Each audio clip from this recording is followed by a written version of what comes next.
every single one of our major customers and minor customers all shut their doors overnight. You need the right people in the right place at the right time. And sometimes you have the right people in the right place, but at the wrong time. I've got to keep going forward. I've got to keep looking for revenue streams. I've got to keep looking for growth, keep looking at new ways of doing things. But, what's the culture like at the business? What do we stand for, the values? I've got to tick that box on my personal development program I don't really want to be here.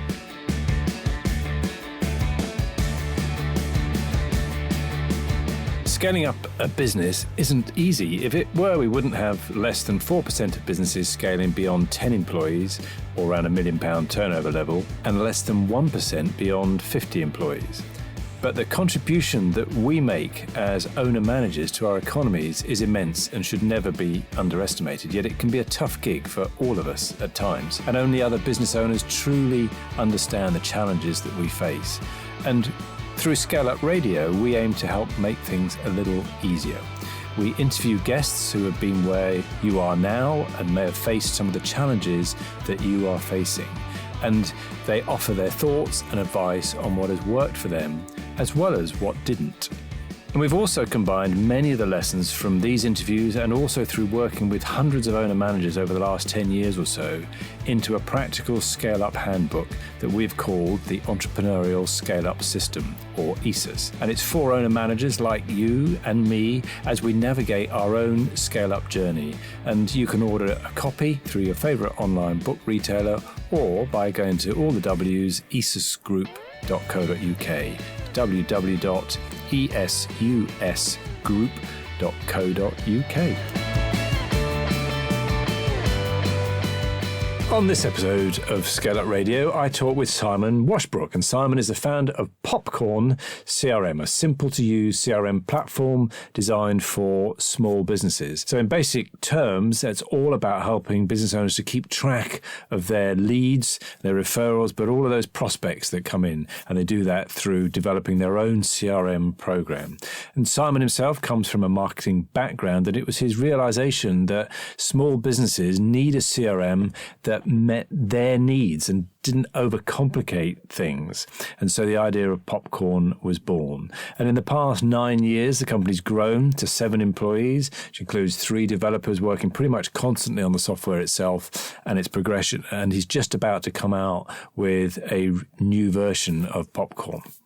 Please don't think that this is a technical discussion, though. His experiences, challenges, and advice are fantastic and applicable to any of us in any industry. And we cover loads of ground, including things like the realization that every part of a small business, the beating heart of it is in sales itself, how important it is to have a daily meeting and for that meeting to be part of a larger flow, a larger rhythm, making sure that the team are all working to the same time frame and on the same things. And when it comes to recruitment, finding a balance between budget and requirements. And if you're led too much by budget, then you won't find the right person for your team. And we cover loads of other things, including why he came up with the name Popcorn. And Simon is very honest about his role as a business owner. He doesn't shy away from some of the mistakes that he's made and the challenges that he still faces now. So this is a great discussion that we can all learn from. Welcome to another episode of ScaleUp Radio. I'm here with Simon Washbrook, who is the founder of Popcorn CRM. Simon, welcome. Hi there, Kevin. Thank you for having me on here. No, looking forward to it. So, Popcorn, what's that all about? Well, Popcorn, can be described quite simply. Popcorn is a simple-to-use CRM platform that's designed specifically for small business.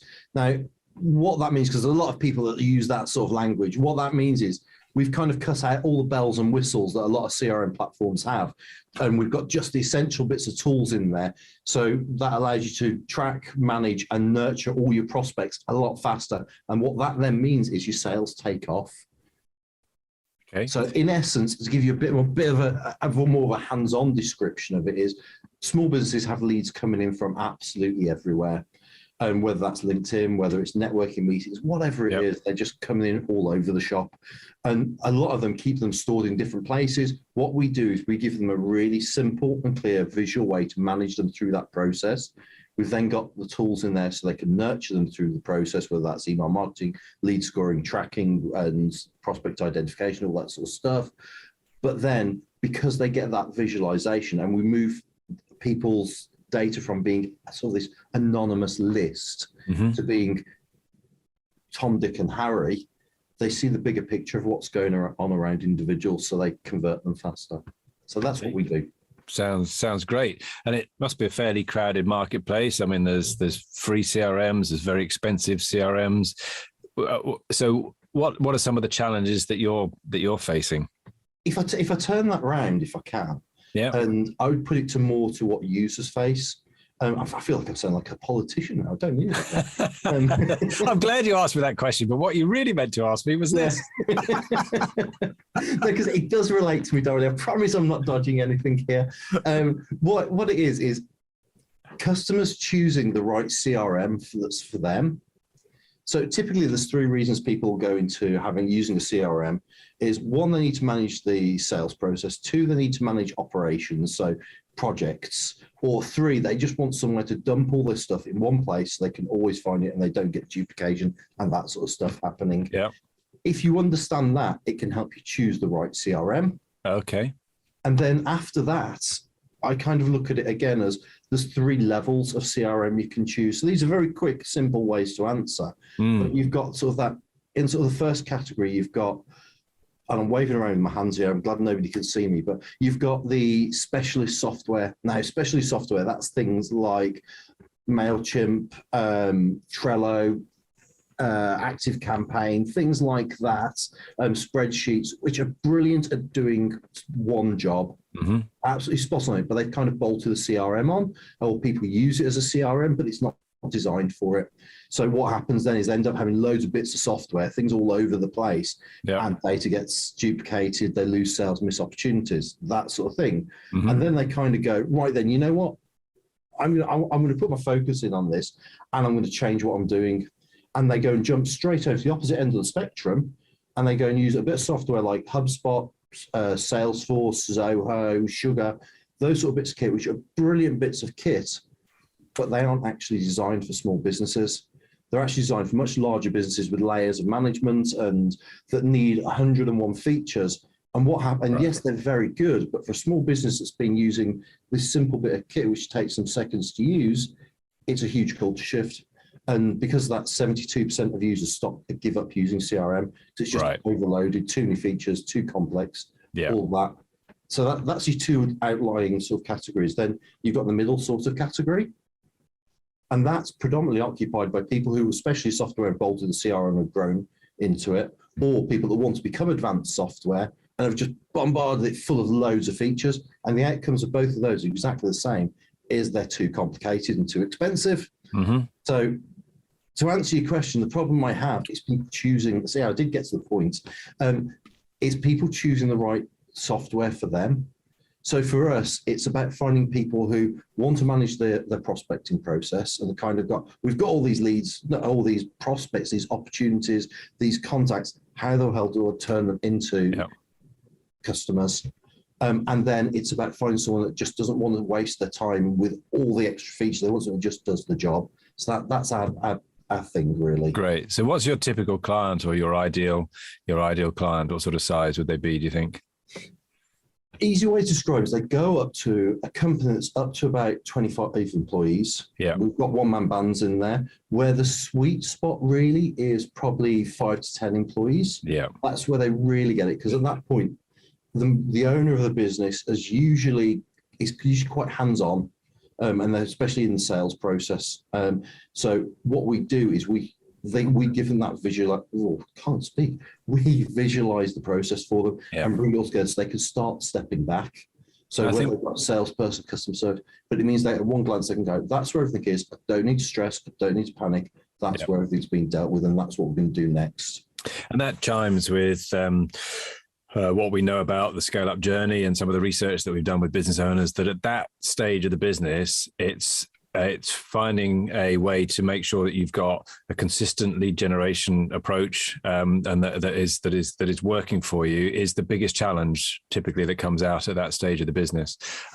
So absolutely, I can see how that would work. Of course, the flip side is, of course, they're not particularly large businesses necessarily with a big wallet. So that's, again, is one of your challenges there, is to make sure you're providing a value for money solution, presumably. Yeah. So the one thing I would say, it's kind of going from your talking about that scale up journey, and it's a bit of when I realised this, it's a bit of a scary stat. A business that gives up using CRM, and this is an established small business, typically loses £7,000 every year. A business that gives up using a CRM, did you say? Yeah, sorry, gives up using CRM, doesn't track their prospects. Right. Loses, I think, it loses £7,000 every month, not a year. Every month, yeah. I was going to say it must be quite. I would have thought it's bigger than. Yeah. Okay. It's a lot of cash these businesses are using for not doing it, and it's kind of give you context. One of the things we put in place here.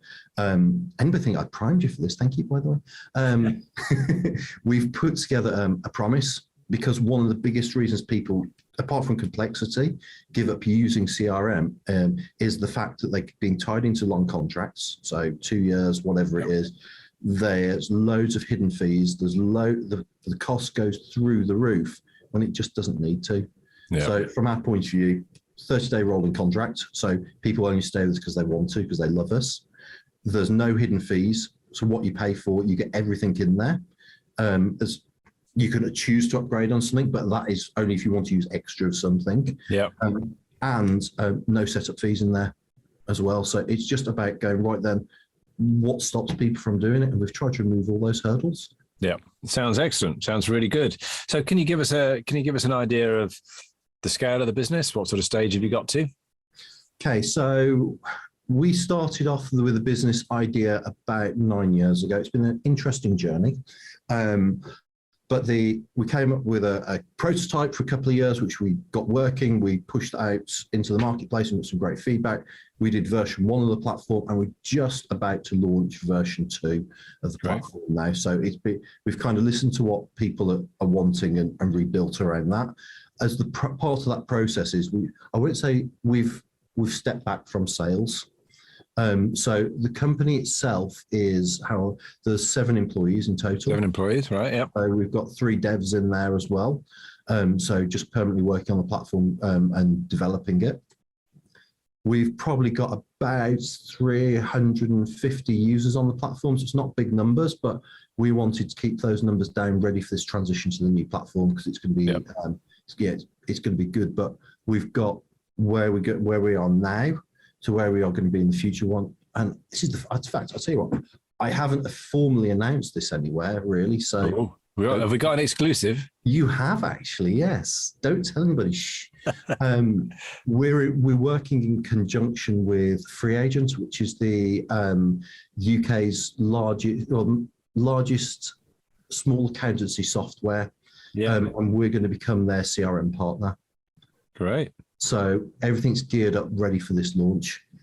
Very exciting. Very exciting. So we should pursue that a little bit more in a moment. But that sounds like a very good opportunity and a significant next step for you. Very good. Yeah. So it's everything's geared up, ready for us to scale on quite a decent scale. That's repetition. Sorry. Yeah. Excellent. All right. So what got you into doing Popcorn or launching a software CRM for small business owners? What got you into that? Okay, so I would say it's a bit of a different journey, but when you speak to entrepreneurs, they've always got a journey, haven't they? That's how they've got there. So if I give you in a nutshell, when I was at uni, which it was a few years ago, might surprise some people, but I studied fashion and textiles. All right. So last thing I ever wanted to do, by my second year of my degree, I was thinking, do I quit? What do I do? Not right for me at all. And they launched the marketing modules there. And people have always fascinated me. What motivates somebody to do something? What drives somebody has fascinated me. As a child, I used to sit in McDonald's watching people walk past the window and just observing. I love people watcher, yeah. Yeah. And So I was doing that, got learned about marketing, went to do a postgraduate, ticked all the boxes, just focused on marketing the whole time. Then got my first full-time marketing job. And it was brilliant. I absolutely loved it. And I got to the point where I was working at BMW Group. Okay. And in there, and the division we were working in was doing CRM integration. So I really saw the power of what CRM can do for a small business. Mm-hmm. Sorry, not for small, for large business. They were working with big corporates, and I just made the decision to set up on my own. And this was 16 years ago. And I set up as a design and marketing agency, design marketing consultant, kind of working specifically with small businesses because that's what I love. I love getting hands-on. Yeah. And I realized then that as over the next few years, they all needed CRM and none of them actually used it. And they all want every single bit of activity that a small business does, whether it's their phone, answer phone, whether it's their email marketing, whether it's whatever it is, everything's geared up for sales because that's what is the beating heart of every small business. But when you looked at the CRM, the marketing software out there, it wasn't joined up with sales. So I started working with clients and going, right, then we need to if we put this into a spreadsheet here, and I'm not a spreadsheet guy, I'll be very clear. But I started putting them into spreadsheets and I started to show the bigger picture of what was going on. And people really liked it. We started generating really good prospects, but because it wasn't what I enjoyed, it was taking up far too much time and I wasn't enjoying it. Yeah. But I saw the opportunity. So that's when I kind of came up with the idea for what Popcorn should be. And I kind of conceptualized it and went, right, if we could do that, that would be brilliant because there's nothing there in the marketplace that does it sensibly for small business. And so that was the working prototype, which went down really well. And to the point now, as you asked about results, the platform now typically generates a return on investment of £185 for every pound spent. And we increase sales conversion rates by 200%, and we save salespeople 25% of their management time. Wow. We've got some decent metrics coming from it at the moment. Yeah, and they're figures that most of us can only dream of achieving. You know, if we all knew that for a £1 investment we could get £185 back, we'd be we'd all be laughing. We have proved it on multiple times. Very good. Excellent. So I'm going to, I think I can sense the answer to this already, but what do you love about what you do? What drives you? What excites you the most? What do you love about it? I love to know that, and if it sounds cheesy, I apologize because it's not meant that way, but I love to know I've made a difference. Okay. Because I was talking to somebody this morning. They were a new customer to us a couple of months ago. When they came on board, they were quite apprehensive because they'd never done anything like this before. And so ran through a demo, handheld them a bit, and they signed up. And they were still being apprehensive. One of the things they were doing as part of the process was they were using an email marketing tool. And they sent it all out and did a touch base with them. This was about a month or so ago, followed up today, and they just said the phone hasn't stopped ringing. And we've now got intelligence on all these different people. We've got this many people in the pipeline. And you know, when you have one of those moments where you sit there and you smile and kind of go, my idea from all that time ago has done that. Brilliant. And it's such a heartwarming moment to know that I've made that difference. Yeah, fantastic. So let's flip it around then. What frustrates you the most? What drives you crazy about what you're doing? Oh, you're not supposed to ask questions like that. Okay, so what frustrates me? Development, software development, really. Right, Because you ask anybody that's done software development, they will tell you 101 stories about what they've done. For me, my approach towards, I know somebody who used to have a software company, they're very successful in it. And I remember talking to them about this and saying, the developers never hit deadline. It's really frustrating. And I factor in extra time for it. And I do all this, but they never get there. And it really drives me potty. And they just turned around to me and went, allow double the time scale, because it's better that they don't rush it and they get the job done properly rather than force it through, and you end up having a load of problems which impact the user. Yeah. And since I've taken that approach, yeah, it does get annoying, does get stressful, but you can rationalize it a lot better. Yeah. There's what was it somebody said to me? You can have things done well, you can have things done cheaply, and you can have things done quickly, but you can only ever have, is it 2 of those? I can't remember now. It's something like that. You can't have all 3. Yeah. Yeah. It's like, I remember, digressing here, but I remember having a building project, having a builder in, managing a project, and I was getting really frustrated with it getting behind time. And he had basically that same answer that you've just given. I said to him, come on, we're behind time. When are you going to get it done? He said, well, do you want it done properly? Okay, and it's so frustrating because there's nowhere for me to go with that. You can't argue back either one way or the other. You just got to kind of go, shit, I'll have to accept that. Yeah.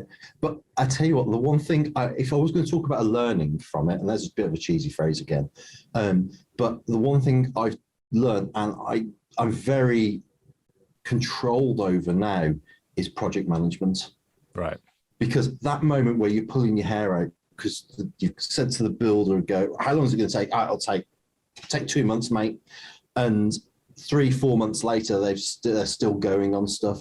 The problem is they've and I'm just using you as an example here, but is they've kind of, and I find this with developers all the time, is that they're always optimistic, or they don't necessarily see some of the pitfalls in there. So from a software point of view now, I manage that really tightly. And every single morning with my developers, I have a stand up, everything's time scaled, and I'll be tracking what have you been doing, how long this has taken, all those things, just to make sure that we're on track. And if we're not on track, why are we not on track? What can we do to fix it?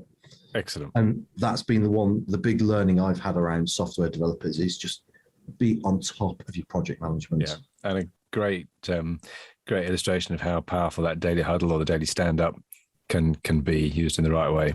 Yeah, and you'll know this because I know you've talked about it before. But from a team building perspective, it's just gold dust for you. Yeah. All right. Excellent. Good. So you had this vision back 9 years ago or so. So how did you?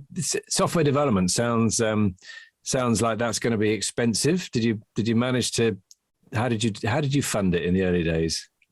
We've pretty much, for the first few years, I still had the marketing business. Okay. So I funded that. We built up a war chest which kept us going, and then we've gone through a self-funding route. So we've got to the point where we've got users on there which they're able to afford to do things each step. So it's been a slower journey. Yep. And you do often think, would it have been easier if I'd gone down the investment route? But yeah, it's been a slower journey, but we've got there. And I think having that time as well so I'll go back to give an example. I've got a marketing background, but you can't, and I know we've had this conversation in the past, you often can't see the wood for the trees. Mm-hmm. So I developed this brilliant idea for what I wanted Popcorn to be. And I started promoting it out and talking to various people, and I was getting some really nice engagement. And it wasn't until about 2.5-3 years ago that I had the realization I'd been calling it completely the wrong thing. And because I'd been calling it X, nobody got what we were talking about. So it was a bit like pushing water uphill. So literally just before the start of the pandemic, I went through and I did a complete rebranding exercise on the company. So everything from website through to messaging, through to visuals, through all aspects of it, we just repositioned the whole company. And if I'd gone down the investment route, right, would have I identified that, or would it have been killed in the water? I don't know. That's interesting. Taking that slowly catching monkey approach has enabled to see us and grow, allow the product to evolve around what customers' needs are, because rather than just going, I've got this great idea, let's go. So that's a really good point on the, so strategically, essentially, you realized that the positioning wasn't, or the messaging at least wasn't quite right around it. So what, can you be more specific with that? Would you mind? What was it that you changed from and to? Okay, so when I first started off, the one thing I used to do a lot of for people was email marketing. So at the very start, the heart of the platform had email at the heart of it. There was CRM on top of it, and this, that, and other stuff. But so I called ourselves an email marketing platform. So everybody just went, "Well, I can get that free with MailChimp." Yeah. As soon as they used it, they got it. Yeah. But now what the journey I went through is that email, and now the way the platform's built, email is there, but it's just an element of it. What people use it for is the lead management side of it. So it's kind of going, I've got this database of people, but who actually wants to buy? Who's in that buying cycle? The software now kind of, it's got algorithms in there and stuff to kind of go, you've got 2,000 people in this list, but you need to speak to Tom, Dick, and Harry because they're in the early stage of the buying cycle. They're a hot prospect, and they get flagged up, put straight into pipelines, and then you manage them along that pipeline. So you always know where everybody is and who you need to be calling. So email is just a small part of it now. Yeah, sounds excellent. But you managed to turn it around essentially from positioning to, from the email marketing, which people perceived that they understood what that was and they could get it elsewhere and you weren't different, to really what the power of what you're doing is. Yeah, very good. And so what about... As well as that, just to reiterate a bit on that as well, when I started looking at it properly, that's when I started taking the time out to kind of go, well, why are other CRMs, why do they all fail? I spent ages going around all the chat forums, all these places, and I just kind of looked at it. So that part of that pivot was also coming with that message of what we are, but also what we're not. And we've very clearly defined that now. So when people come to use us, they know exactly what they're getting. Excellent. So in terms of the people then, so you must have had to change from with a marketing agency to needing to find a different type of person to work with you from the software. So how did you go about that? Because I'm guessing you don't have a software development background yourself, from what you said. So I made a lot of mistakes, I think is the best way of phrasing it. And the best way, I learned a lot of lessons as I went through. And the first time person I went to was somebody recommended somebody, and I went to them. With hindsight, I needed to work with a bigger agency. I need to work with somebody who had a team, resources to call upon, because Popcorn's a big old bit of software. And I started off with this one person who was working in their bedroom because I was budget oriented. So that's what my focus was. I didn't understand how simple it was. Yeah. So started off with them, and then it was just a matter of going through and trying to find that right fit. But what I would say to anybody who's thinking of going down that software journey is choose your developers really carefully. And this will sound quite easy, but first thing I would say with hindsight and everything now is wireframe your platform up. Now, what that means is it's a really simple bit of kit. The one we use is a bit of kit called balsamic, as in balsamic vinegar. Okay. It costs something like £100, I think it is. But what that means is it's just a drag and drop going, I want a window there, I want a button here, and do this. You make the pages look roughly what they should look like, and then you can link them all. So you can go and go, click here, do this, and then you can go to a developer and go, that's what I want. Right. And this comes down to specification point. So the developer understands very, very clearly what they need to build. They can look at it, they understand, they can come back and quiz you. If I click that button there, what happens? And if this happens, it specifies all of that up for you. And then they can come back to you in a non-optimistic sense and go, this is how long it's going to take. This is what it is. Then in your head, you go, double that. And all right, good. So how do you go about finding good people? What's worked for you? For me, it was recommendation. Okay. But it's comes from experience about knowing the right questions to ask. And now you're going to ask me what those right questions are. And I'm going to stall whilst I try and think about them. But for me, it is the right questions that you need to be asking developers, because what you need to do is you need to understand, do they have the vision for what this project is going to be?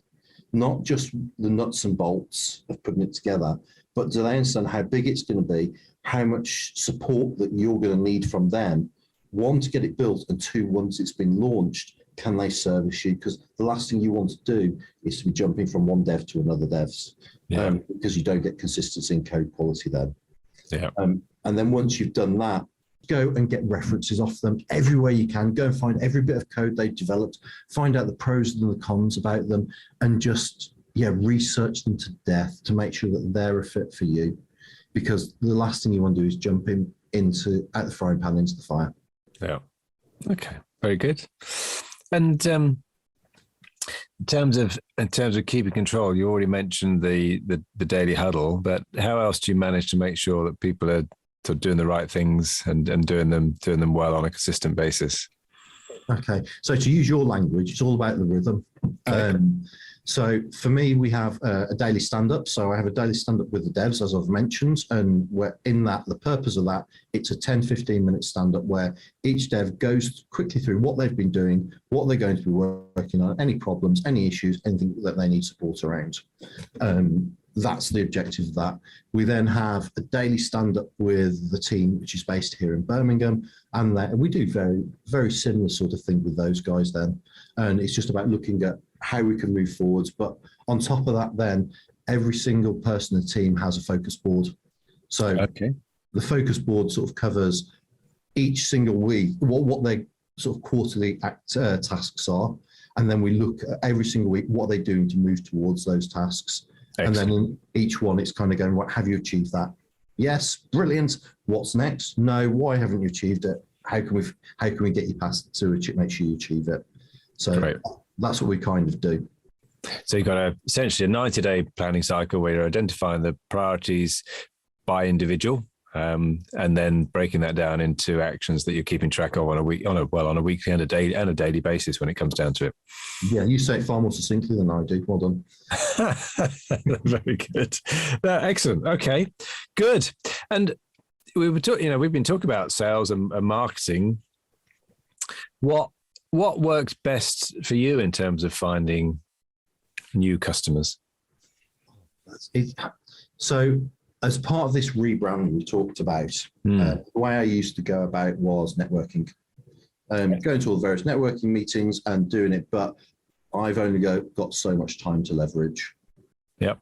So we're transitioning. It's not a straightforward transition, no think ever is, but we're transitioning to be inbound now. So we're putting a lot of time, a lot of effort into creating content. If anybody that's thinking about doing this, a brilliant book to read is a book called They Ask You Answer. Ah, yes. It sounds like you've read it. It's a brilliant book, but that gives some great advice on the type of articles start writing and how to do it. We SEO all of those up, so those start, and that generates quite a bit of traffic coming into the website for us. And it's all about sort of the traditional sort of, what do you want to say, the new traditional. So it's all about PPC and all that sort of stuff, getting ourselves known. But again, the one thing that works really nicely, once they're on the website, they book a demo with us and we just onboard them. So what we find is that once somebody's gone through a demo and they've signed up with us, I think we currently, after month one, we've got a retention rate of 85%. So we're doing quite nicely. But for me, because of that, the reason we do that is customer service. Yeah. So if somebody puts an inquiry into us, we're on the phone to them, and that's not to pressure sales them. That's how can we help? What's your problem? And then we'll just work with them. We'll support them. And if it's not a fit, I actively encourage a no, because I don't want to waste their time. But if they are a fit, we'll just get them onboarded. We'll then make sure they have a good onboarding session with us. They know exactly how to use the software. And then it's about touching base and every now and again go, how can we help? What are your problems, challenges you're facing? Okay. And as with the conversation this morning, which I referenced earlier, what have been your wins? And that's where you find some real lovely little golden nuggets. Great. So on that, pick on that, what would you say over the 9 years, what have been some of your wins, some of the things that you think you've got right and done well? I would say from a marketing perspective, from a general perspective, I would say the biggest win is now understanding what my software delivers. With hindsight, I wish I'd spent more time on it before and looked at it externally. So what I would say to somebody else is, if they're going to go on this journey, is get somebody external to be doing it, not just yourself or friends or family. Get an external agency or somebody to work with you. Get a mentor, business coach. Do you know anybody, Kevin? Not any good ones. No, I didn't think so. But no, seriously, get that external perspective, because that's been one of the biggest wins is since I can see that. The cascade we've had falling out from that, which I mentioned earlier, is the free agent, which is going to be absolutely amazing for us. It's going to be amazing for free agent too, I'm sure. But it's just going to be everything that's fallen out from that has come because I've looked at the business differently and I've treated it differently because of that, and it's allowed us to grow and scale. Because there'll be a lot of people probably listening to this thinking, you know what, it'd be amazing if I could form a partnership with somebody like Free Agent. How do you even start? How did you get them to know about you and start that conversation? So networking, it's about finding the right person, following the trail. And if I was to say I started the conversation 6 years ago, and it's about just keep talking to people, talking to the right people, and understanding what it is people need, what's their why. If you understand that, it opens up conversations. And as with a lot of these big companies, and I'm not saying this about Free Agent because they've been very dynamic, but a lot of big companies, which you may have to go through first, they're like a cruise ship. To get them to change direction takes a long time. They're willing, but there's a lot of systems, there's a lot of people in place. So don't look for that immediate win. Keep focusing. So keep them in that pipeline and keep going. No, they need a phone, or in your CRM, they need a phone call in 3 months in 3 months time about X. Very good. And again, look at the other end of the spectrum. So what sort of things would you say you didn't get right? Some things that maybe you think, oh, that was a howler, I wouldn't do that again, or nothing. I'm perfect. Indeed. No, so I think the biggest mistake I've probably made, goes back to what I said earlier, is choosing the right developers. Okay. And that is the crux of it, because if you're building software, you're putting your heart, your idea, your dream, your living, everything into these people's hands. And if you're like me, I'm not techie, as in I couldn't code something for toffee. And it's taken time and experience to learn when something's right and when something's wrong. So I go back to what I said earlier. We chose some developers who, and I won't name names, but who have taken advantage of situations. And it's about finding those right ones so that you don't have to stress about the job being done. You can focus on selling or doing whatever you need to do. Yeah. Okay. Other than maybe some obvious things like turnover and profit, perhaps, what are there any key metrics? What sort of key measures do you want to keep an eye on to know that you're on the right track? So for me, you're talking from my internal business perspective. Yeah. For me, there's one metric we monitor, and that's retention. Okay. Yeah. So typically, when I said it earlier, I said after month one, because you get a lot of people who will sign to software and go, I'll give that a go. And they aren't being serious about it. They're just testing the water. And they don't necessarily always know what they're looking for, and it's part of that exploration process. But after month one, they've usually made a decision. So for me, as long as that retention metric is going up or level, I know we're doing the right thing. And that means the software is working right, which means the devs are doing a good job. We're getting the right messaging across. The customer service is working because they're engaging with people correctly. Everything's falling through into the right place. Yeah. So you're actively month by month calculating your retention rates, essentially. Yeah, completely. Because it's at the heart of it. That's what, if people don't stay with us, we've got to put loads of extra effort in sales and converting people, which is hard, as everybody out there knows. And I would rather retain somebody and them love it than have to go out and put 2-3 times as much effort. Well, it's about 6 times easier, isn't it, to retain a customer than it is to win a new one. Mm-hmm. So, yeah, that's what I'd much rather do. Excellent. No, that's a really good insight, and a really, yes, I can absolutely see that, a really, really important measure on the retention. Very good. So, what does the future hold? And obviously, you've got an exciting time ahead. But if you and I were sitting down having this conversation in 5 years' time or so, Simon, what has to have happened for you to go, yep, they were a success. They were a good 5 years. Okay, so the vision for us is we aim to become the CRM for small business in the UK, and then moving internationally thereafterwards. So for me, that's where I know I've hit the goal. I often refer to things as in gold, silver, bronze, and you've got to always aim, from my perspective, I always try to think, aim for gold, because if you don't hit gold, not that I'm being pessimistic, but if you don't hit gold, you end up on the podium. So my objective is to become the UK's leading CRM platform for small business. Great. And how will you know when you've got there? How will you define that? Is that in market share terms or something else? How would you define that? When we've hit a certain percentage of users, a certain number of users. Okay. And given that there's 6 million small businesses in the UK, how many are we talking about then?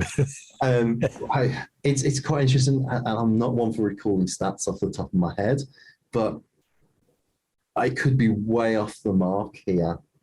It's quite interesting because when you names such as HubSpot, they, if I remember rightly, have only got about, I'm wanting to say, and I could be very wrong, he caveats this very strongly, something like 2,500-3,000 active users, paid users in the UK. All right.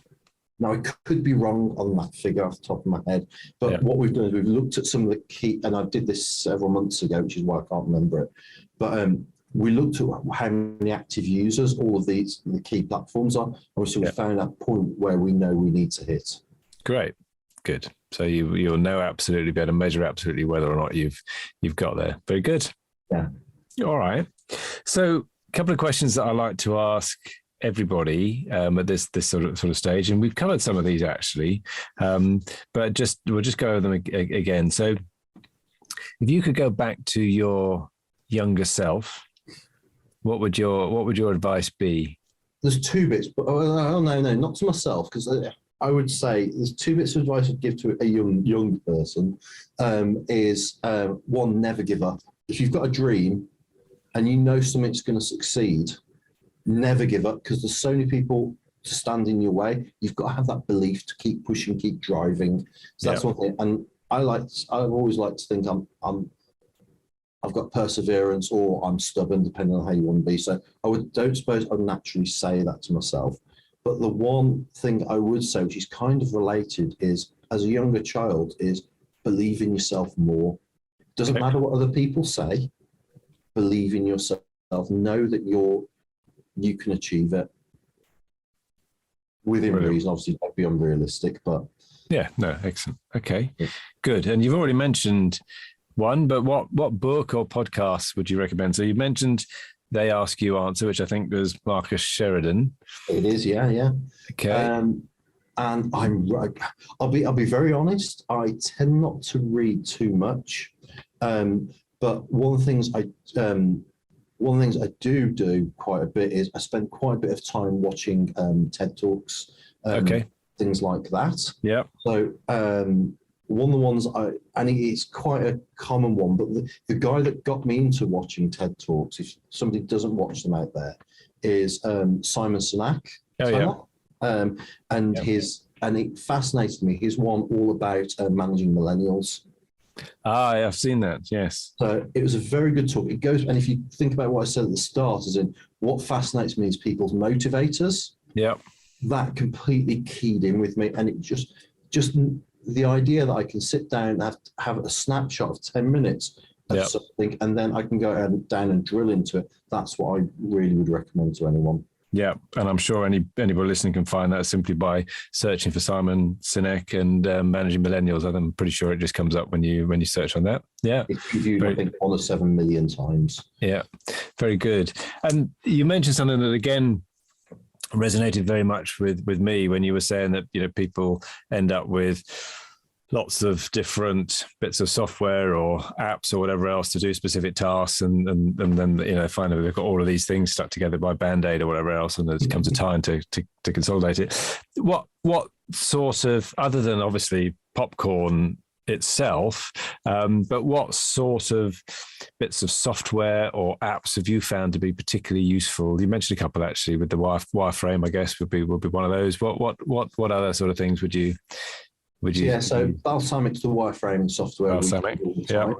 I suppose there's two things. One, from a project management, the one we use and I really like because it's simple and it joins the teams up, is a bit of software called ClickUp.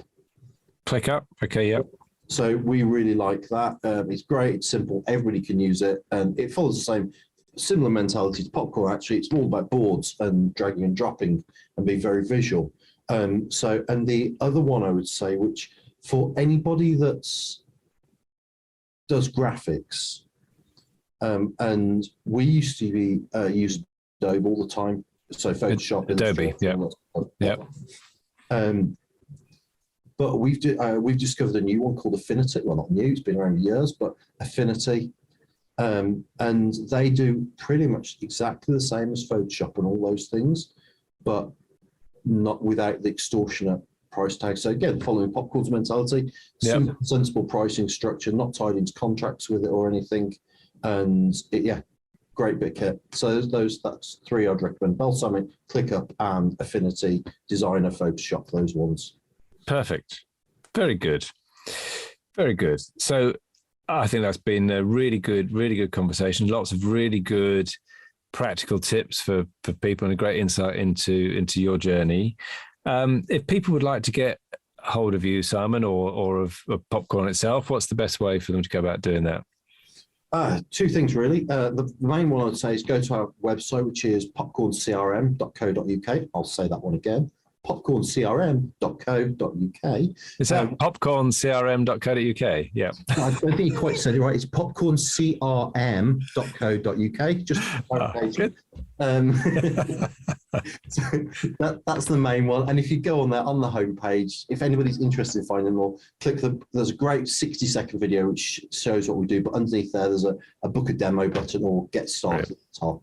So, or they can search for me on LinkedIn, Simon Washbrook, and connect with me there. And one final question that I should have asked right at the beginning. What was our domain name? It's Popcorn CRM. That wasn't going to be at this time, but why Popcorn? Popcorn. Okay, so I've got 2 answers if you want. Do you want the marketing or do you want the honest answer? Let's have both. Okay, so the marketing answer is Popcorn. It helps all your leads pop out in front of you. Okay. The honest answer is it's a great name. But I've worked in marketing and I've done branding exercises with many businesses. And so I understand the principle of what a brand name should be about and the messaging and all that sort of thing. So I didn't want anything that was descriptive, all those sort of things. So I sat down with my dearest lovely wife one night with a bottle of wine and a pin. And we went through the dictionary finding words which fit that methodology. And then, is there a domain name available? All right. So it was a good, probably 2 or 3 evenings of sitting down and trying to get that. And we went through so many variants, and it isn't easy. But yeah, I'm really happy. I've always been very happy with the name Popcorn. Great. No, it's a great name. I'm dying to ask now then, was there a second choice? And what was it? Do you know what? It's 9 years ago. It was obviously inferior. Yeah, absolutely. Good. Brilliant. Simon, it's been great fun. Thank you very much for being my guest on ScaleUp Radio today. My pleasure, Kevin. Thank you very much. Don't forget to take a look at www.bizsmarts.co.uk to access a great range of resources to help you in your scale-up journey. So that's bizsmarts.co.uk, which is bizsmarts.co.uk.